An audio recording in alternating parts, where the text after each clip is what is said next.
Bagramon has ascended to the most evil Digimon ever, being Darkness Bagramon with its Bagra army, and it is here to destroy all good.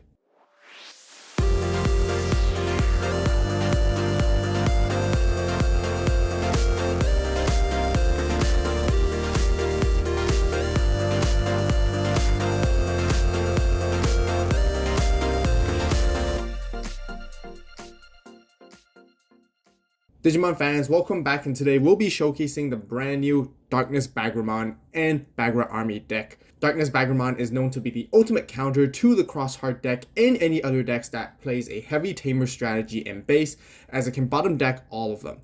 Bagramon and Bagra Army archetype has a very unique style that disrupts your opponent's plays during their turn based on what they actually do. Like always, I'll be showing you guys all the combos, but first let's begin with our deck profile and the build for today. Okay, so with our Digi Egg cards, we actually played this brand new BT12 Monimon, which has the on deletion while this Digimon has save. It gets to draw one, and it actually has a lot of synergy with our Bagra Army archetype and traits. And funny enough, even in the artwork, you can actually see Troopmon at the back, meaning it does have a lot of synergy, generally also being a purple egg. So this is actually a really good new egg for the deck for sure, and you definitely want to play the 4 copies of. Okay, so now going into our rookies, we got 4 copies of Soundbirdmon. This is your main rookie that you want to be seeing as often as you can, because it has a run attacking effect. By placing one purple Digimon card from your hand underneath one of your Tamers, you get to draw 1 card. And usually you want to be comboing this alongside with your purple Yuu Amano, because you gain so much value together with both those cards at the same time. It has on deletion save, meaning it has a very good synergy with the Monimon, which we showcased earlier. And of course, all the times you're going to be chipping away with this guy as much as you can.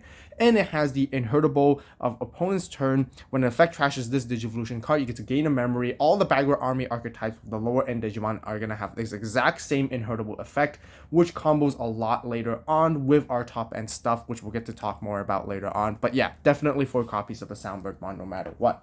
Just before we continue with the video, I also want to share with you guys our latest battles series with Domix, where we both played Jesmon and RagnaLoardmon against each other.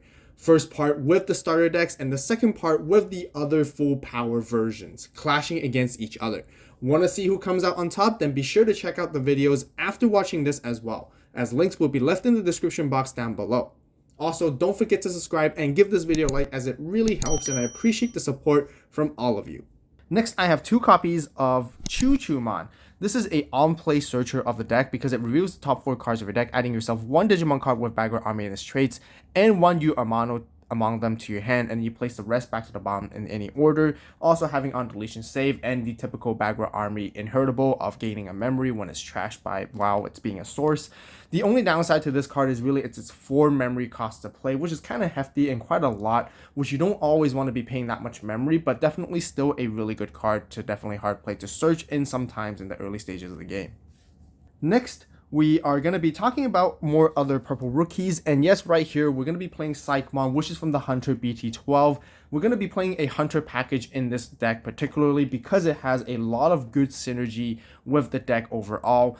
It has save in its text, really important with Monimon and whatnot. Psychmon gets due to on play, return 1 Digimon card with save in its text underneath one of your Tamers back to your hand. So a lot of really good cycling going on. You can grab stuff back from your Yuu Amano, which you tucked under early on. Itself has on deletion save, Digicross for 2 with anything with save in its text as well. And it is a inheritable of when attacking once returned. If this Digimon has save in its text, you get to draw 1. Very good combos, 100%. So you're definitely seeing this as much as you can. Definitely a 4. And like we always have as well, Gumdramon alongside also being a purple card. Also very similar concept. This one just gets you to tuck in more sources underneath your Yuu Amano, which is going to be really important for our combos for later on, because you want to be tucking in as much as you can. And with the whole save idea as well, it's just super good for, yeah, synergy for the deck.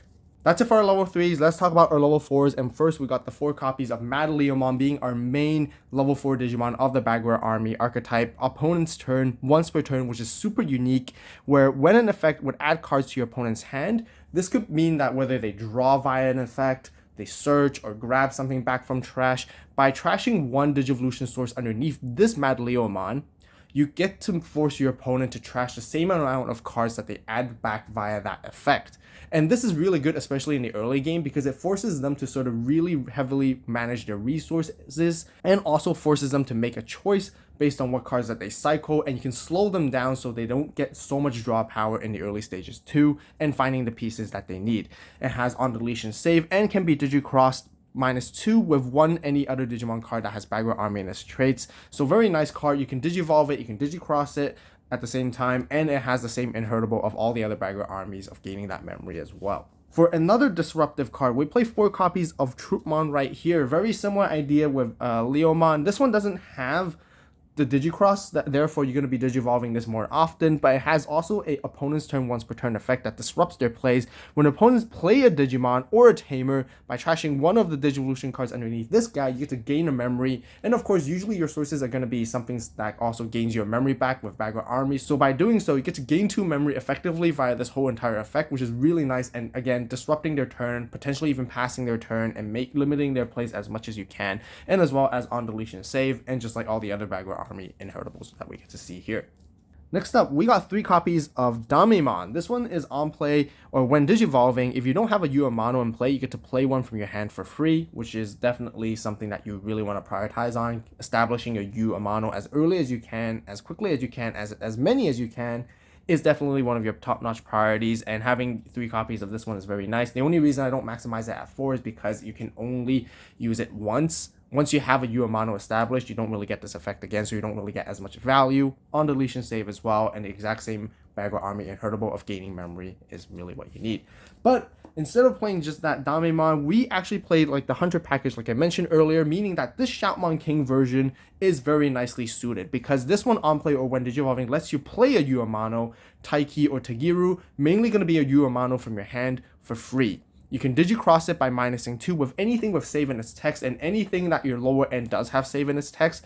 So great synergy. On deletion, it save itself, and it also helps you save another source that has save from your trash. So really gathering the pieces you need and putting it under your Yuu Amano once again, or underneath your Tamers, is a very, very nice card and very, very good. So I definitely want to maximize the 4 copies for the same concept as the Damimon.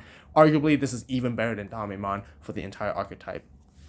That's it for our level 4s. There's actually no level 5s in this particular deck, so we're just going to jump straight into our level 6s. Of course, we got 3 copies of Bagramon right here. First and foremost, it does digivolve on top of a level 5 that is black or purple for 5 cost, but like we saw, there's no level 5s in this deck whatsoever, so we're going to be mainly hard playing this guy most of the time, and that is because it does have a on play and when digivolving effect. If your opponent has 1 or fewer Digimon in play, you get to look at your opponent's hand and trash 1 card in it. Now on the other side, if your opponent has 2 or more Digimon in play, you get to place one of your opponent's Digimon underneath one of their other Digimon as its bottom Digivolution source, and then of course all the other sources of that Digimon is trashed while you're doing so. So it's kind of like a really effective removal. There's almost no protection against this. It's very similar to Arrest Digimon Superior Mode, essentially, with that effect as well, and it's just really nice. It'll be even cooler if you can actually tuck it underneath one of their Tamers, but it doesn't do that, which is totally fine, but just a really, really good removal. It also has a all turns once per turn effect with its secondary ability, where when an opponent's Digimon digivolves or effect places Digivolution cards underneath your opponent's Digimon, by trashing 1 card underneath Bagramon sources, you get to trash the top card of your opponent's security stack. This second effect combos very nicely in that same turn with your first combo, because by tucking something underneath your opponent's Digimon, you get to trash their security, and if not, you get to look at your opponent's hand otherwise and get lots of valuable information to see what they have. You can basically predict what plays they're going to have upcoming for sure to know 100%, and being able to toss a card away is just really, really good win-win situation with Bagramon. And yeah, a really, really cool card that you definitely want to see as often as you can and get into. And alongside, by reducing its play cost, we're going to talk about more with our combos with Yuu Amano later on to show you guys how it all works together. For our other level 6s, as our sort of like boss Digimons for the Bagra Army archetype, we have 1 copy of Tactimon right here. This one has on play, letting you play 2 level 4 or lower Digimon cards with Bagra Army in their traits without paying any memory cost. And then the Digimon played via this effect, gain blocker until the end of your opponent's next turn. So kind of like a Mervermon right here of the built-in archetype, so you can bring up 2 bodies, which is kind of nice.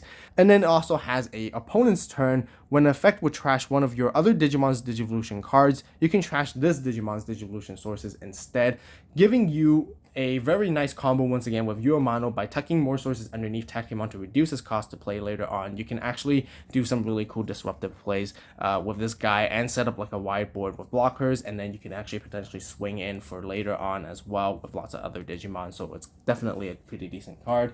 And then we have Blastmon. I personally prefer this one over Takemon because it just has the aggression and it helps you finish games. It has Rush, and on play, if this Digimon has 3 Digivolution cards, specifically, it will have Blitz, meaning that you can hard play this guy and just swing immediately with it. And it has a secondary effect of opponent's turn once per turn. When an opponent's Digimon attacks by trashing one of this Digimon's Digivolution sources, you delete one of your opponent's Digimon that is level 4 or lower. But I mainly play Blastmon just to finish games instead usually, and that's what he's really there for. For our level 7s, we got the brand new Darkness Bagramon right here. The one on the right is the alt art, which looks really cool and fantastic artwork, honestly. Really menacing.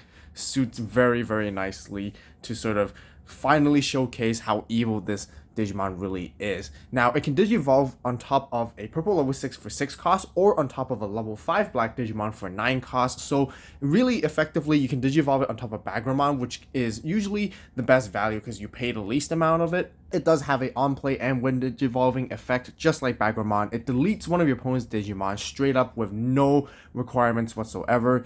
And then you get to place up to 5 Digimon cards with Bagra Army and its traits from your trash underneath this guy's sources to sort of power up as ammunition, which is going to be very crucial later on. And then it has a secondary effect of opponent's turn. When opponent's Digimon Digivolves or attacks by trashing 5 cards underneath this Digimon's Digivolution cards, you return all Tamers on the board back to the owner's hands, including yourself, which is a little bit of a downside in terms of this effect because it will affect you and it can kind of conflict against what you're trying to do anyways. But don't worry, I'll explain a little bit more in the combo segment later on and where the perfect timing really is to play this particular card so that it doesn't neg you as much. But he is the final boss Digimon that you want to slam down in the later stages of the game. Or you can also Digicross with Dark Knightmon and Bagramon, which we don't play Dark Knightmon, but you can still utilize Bagramon alongside with Yuu Amano to really reduce its hard play cost a lot. So it can be more memory efficient and effective with this guy right here. So 2 copies is really all you need, but a really cool, powerful card that can potentially change the tide of the games at some times and really help you out for sure. And that's basically it for the final Digimon we want to showcase. That's it for all of our Digimon. Let's talk about our Tamers. And the first Tamer that we definitely want to be seeing as often as possible is definitely the 4 copies of the Yuu Amano from BT10. All turns, once per turn, when the purple Digimon cards is placed under this Tamer, you get to draw 1 card and gain 1 memory. This is all turns, meaning that even when you do your saves during your opponent's turn, when they try to, delete your Digimon and whatnot, you can disrupt your opponent's turn very nicely, and this is the general Tamer that you want to be seeing as often as possible because of its secondary effect of your turn once per turn when you would play a level 4 or higher Digimon card with Bagra Army and its traits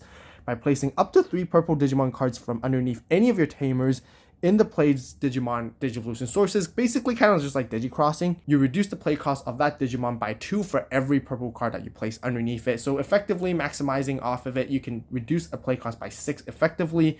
And if you have multiple Yuu Amanos, you can stack this effect. And if you have like 6 sources in total, you can reduce the cost by 12, making it very effective. So again, you definitely want to maximize this at 4 of. You want to see multiple copies of this guy across the game because you can disrupt so many plays and excel your plays as well with this card, being one of the late game Tamers that's going to be super value for your combos. Next, we play the other 2 copies of the newer Yuu Amano. Also, once again, keep in mind, guys, this card does have an errata, mainly because by the start of your main phase, by placing 1 Digimon card with save in its text, one of your Digimon gains extra 2000 DP, and that is not exactly what this card does. Instead of gaining the 2000 DP, it's supposed to give you a memory. So Yuu Amano is a memory gainer right here at the start of your main phase, and gaining more memory is always nice for more plays, tucking in more purple stuff, tucking in more safe stuff to get more value, and setting up once again for your Tamers to combo alongside with the purple Yuu is fantastic. And with a secondary effect is that when one of your Digimon would digivolve into a Digimon with save in its text, you can suspend this guy, tuck something underneath one of your Tamers as additional sources to reduce the cost by 1. So again, really nice in helping getting into your level 4s with lots of value, and tucking in more sources underneath is always going to be good for sure. And can't wait to show you guys how it works all together in the combo segment. Then we have 4 copies of Taiki, very similar to the Yuu Amano concept as well. This one is just more important because it helps you cycle and draw more cards instead. And being able to draw more cards, turbo draw power is going to be super effectively valuable for this deck because you can see more different pieces, tuck more stuff in, and the faster you do it and the more you do it, the better setup it definitely is. So definitely 4 copies of Taiki for sure. That's it for all of the Tamers. Let's talk about our options. 3 copies of Buzzing Fist, which is a really good built-in archetype card. For the effect of 2 cost, you reveal the top 3 cards of your deck and add 1 Bagra Army and its traits among them to your hand, and then you trash the rest. Then you may place 1 Digimon card with Bagra Army and its traits from your trash underneath your Tamers. So again, you want to be adding as many of those as you can via this effect, which is why we definitely play the 3 copies of. And it has a security effect as well, letting you play a Yuu Amano from your hand or trash without paying its memory cost, and then you add this card to the owner's hand. So a very good effective card again to just give you a lot of value essentially just for 2 memory. So you definitely want to see this quite often too. Then last but not least, to round off for all the cards, and the final option is 1 Calling. Calling is just a really good purple staple generally, helping you grab more pieces back from trash. You can delete your own stuff, and you have on deletion save combos very nicely. Just a very good tech staple card in the deck, and yeah, definitely always valuable when you play it. That's it for the 50 card main deck. Let's talk about some other cards that you can sort of add in, and some other sort of Bagra Army related cards which I didn't include into my final version of this build. But the first one we do have is Chikurimon. It's pretty good because on play, by deleting this Digimon, you reveal the top 5 cards of your deck, adding yourself a Bagra Army and its traits among them to your hand, and place the rest to the bottom. It is a very nice searcher, being able to reveal top 5, and you're gonna guarantee your hits usually, but the only downside is it's 4 cost. 4 cost is quite a lot to pay for a searcher for memory, and you have to delete itself. Even though it has on deletion save, you can combo it with Yuu Amano to place it underneath, and then you gain a memory back, effectively making 3. I think it's just too much to set up, which I definitely don't like and prefer, and I don't really find myself having terms of opportunity, and doesn't really accelerate my game plan usually with this card. But like always, it has all the same Bagra Army inheritables of gaining that 1 memory as well. Next we have Lilithmon. I didn't include this one because I just felt like it wasn't that good overall on the card, but she is pretty decent when it comes to trashing more cards, grabbing stuff, and tucking more stuff underneath your Tamers, which is great. And it has a opponent's turn effect which disrupts their plays as well. When your opponents with a Digimon move from the breeding area to the battle area, you get to trash 1 Digivolution card underneath her, Lilithmon, and that Digimon will gain a when attacking lose 3 memory for the turn. It's kind of a pretty decent counter against like 1-stack, 1-shot decks that come out from raising and they do their big combo. But if you can establish her like early stages in the game, which is kind of the rare of a case, it's actually not as good. So she's only really good in the late game, but those 1-stack decks really come out very quickly, so there's really not much opportunity to play her, which is why I didn't include her. And just as another additional option, of course, like just to make the deck a little bit better, if you want to play, you can go for Death X, but I didn't include it in the main deck simply because this is still mainly just a fun deck at the end of the day. You don't really go too much competitively, and Death X doesn't really make the deck instantly competitive just by playing it, but it is still a pretty decent card because it is purple and black and has a lot of synergy, which you can just as a additional option for you to include if you would prefer. Alright, that's it for all the cards I want to talk about. Let's show you guys sort of the combo and the game plan and the strategy of this deck, which is kind of unique and actually super fun when you kind of think of it. Because, of course, you're always going to be hatching your egg, and then you want to be digivolving into your rookies. Of course, it can be either your Psychmon, Gumdramon, and most ideally, you want to be seeing your Soundbirdmon as much as you can, because this one's actually the priority digivolving, because with Gumdramon and Psychmon, you can sometimes just digicross and use their effects instead. And then what you really want to be seeing is you want to be establishing a Yuu Amano as soon as you can, even in your first turn, which is always going to be super value. If not, you want to be using your Damemon to, digivolve and, bring out the Yuu Amano, and then later on when you do find your Soundbirdmon, then you digivolve it in the breeding area, and then you sort of do your combos there too. So as soon as you have this set up with Soundbirdmon, you just want to move it up in the battle area, and you just really want to make sure that you have a purple Digimon from your hand that you can tuck underneath Yuu Amano, so that you can go ahead and swing with Soundbirdmon, use his when attacking effect, tuck something underneath. Usually it's going to be something that's Bagra Army related, is definitely be more ideal. So then you can basically draw one more card and cycle in. Yuu Amano is then going to activate its effect because of all turns you gain by placing something underneath, or when something is placed underneath this guy, you get to gain a memory and draw a card. And then Soundbirdmon, ideally it's going to get deleted because of its being 1k. So by of it being deleted, you get to draw one with Monimon, and then afterwards you can just save right here with Soundbirdmon underneath this guy, which is definitely ultra value in the early stages of the game. And you just begin chipping, and you repeat this as much as you can, and you continue to tuck stuff underneath Yuu Amano as much as you can as well. Next is moving into our level 4 plays. The Mad Leomon is definitely one of my favorite ones because you can digicross with something that is like Bagra Army to reduce its cost by 2. You can use Yuu Amano to effectively reduce the cost even more, but you don't want to be doing this too much in the early stages of the game, because your idea is in game plan is to rack up as many sources for Yuu Amano as possible for you to use it when it comes to your level 6s and your boss Digimon instead. Because if you use it too early in the stage of the game, you're going to deplete these resources, and it's going to be hard to, add more back underneath. So ideally with Mad Leomon, you either digicross it, so then you play it for 3, or you just digivolve it in raising, and then you come out with it as well. And that's really what you want to be doing. Now, the other thing is, again, you want to establish your Tamers as well at the same time. So playing the Shoutmon King is going to be most ideal because it lets you play Taiki Kudo, it lets you play this Yuu Amano, it lets you play any of these 3 Tamers. And again, establishing more, the even better. And this is the exact reason why. Because at the start of your main phase, you'll be tucking stuff underneath these guys to gain you different value, different situations. If you tuck in like a Bagra Army, it's also just as good, because this means that when you digivolve into, say, Mad Leomon on top of Psychmon, or even let's just say you digivolve on top of a Soundbirdmon, or whatever it really is, it doesn't really matter too much. You can suspend these guys to place another Bagra Army type of stuff underneath it to make sure it has the Bagra Army inheritable and reduce the cost by 1 as well is ultra value. Now, the reason why Mad Leomon is super good is because now passing back to your opponent's turn, they do their thing. Often enough, they're going to find some cards to sort of search, draw cards, or whatnot. And when they do so, this is when you use the opponent's turn effect by trashing a Bagra Army trait. You get to gain the memory back, disrupting their play, and then forcing them to trash cards from their hands to slow them down with their searching capability. The exact same also applies if you have Troopmon. Troopmon is definitely going to be digivolving more often instead, and then you can still use these Hunter Tamers to reduce its digivolution cost by tucking stuff underneath. But once again, very important to manage your resources, because you don't want to tuck too much of your Bagra Army stuff, because you want to be, again, saving it for later when it comes to your top end plays. But if not, you digivolve it on top of either Psychmon. It doesn't really matter what it is. It can really be a Soundbirdmon or a Bagra Army stuff as well.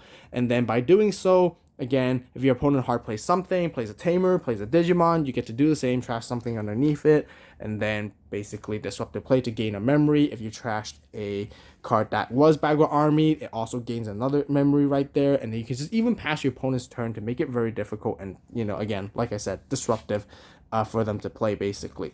So that really is your main level 4 strategy. And then once you racked up enough stuff, they all have save underneath your Yuu Amano. They get deleted. You use them to chip away and whatnot. And you want to just be gathering as many different sources as you can. And the more you can gather, the better. This is when you can go for your level 6 plays if you need to. Of course, by doing so, you can also play more Buzzing Fists. Buzzing Fists giving you lots of value, placing more stuff with Bagra Army as well, and playing Yuu Amano if it ever comes out in security. So, that's really what you're trying to go for. But yes, back to our level 6 plays right here. This is when you can go into any of these guys. Bagramon being the best one for sure, because it can really heavily disrupt your opponent's board. Tactimon to go wide with defensive stats, and then Blastmon to basically kind of finish games when you chip your opponents low enough and you can surprise them immediately with it. And what you want to be doing is you're going to be suspending your Yuu Amano by tucking 3 things underneath, and then you reduce the cost by 6. And ideally, you want to be putting your Bagra Army stuff ideally as your priority, because a lot of these effects do trash their own sources, and by trashing their own sources underneath their own Digimon, you, again, during the opponent's turn, you can gain the memory back and again disrupt plays just like that.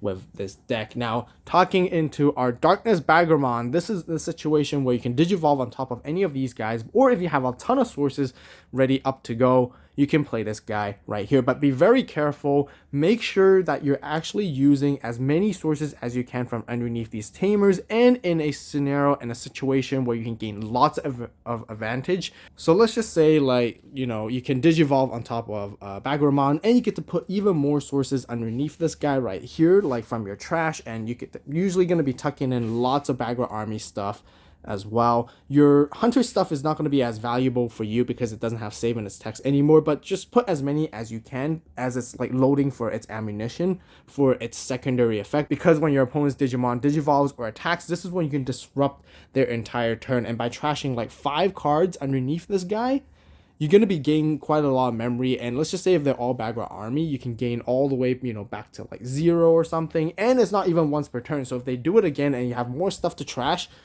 again. And then you can even just simply pass your turn just like that with Darkness Bagramon. Not to mention that on play or when Digivolving, it deletes anything that your opponent has as well.